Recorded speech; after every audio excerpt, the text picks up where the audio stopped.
Hello everyone. A chess puzzle I'm going to share with you. The Black King is here. One bishop and one rook have a two pawns. And the queen is here for black. And the white one, the king is here. A bishop and the queen here for white. White first to move and achieve a victory. Can you find the solution for that? So let's think for a while and return back after that. You can solve your own. You can pause the video. Right. The Black King have only one square to move. Can move to G8.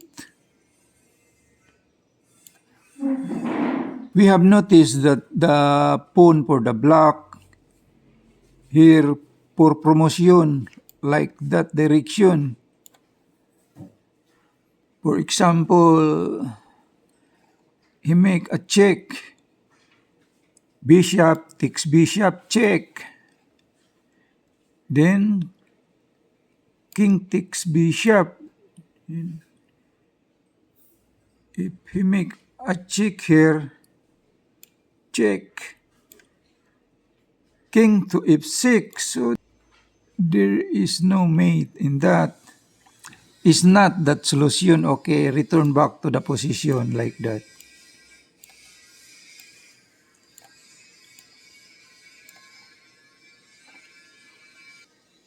We try some other move. Bishop takes queen. Rook takes bishop. So that is not the solution. Return back to the position. We try it already. Bishop takes bishop and bishop takes queen. We are going to the right move for white. Queen d8. If queen takes bishop, check. King f7, check also the black. And then, of course, he may cover his queen. Then queen takes queen, check. Then cover his bishop, still check. With queen takes bishop, checkmate. So return to the position.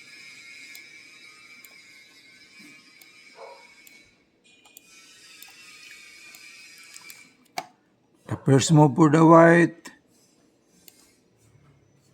d8. How about if he move his rook? Rook to d6. King f7, check. Rook takes queen. A mate for that by bishop. Bishop takes bishop, checkmate. So return back to the position. The first move for the white, queen d8. If he move his rook to f6, still there is a check in that. King a7, check. Cover his rook, then check by queen. If we cover by bishop, still a check. Queen takes bishop.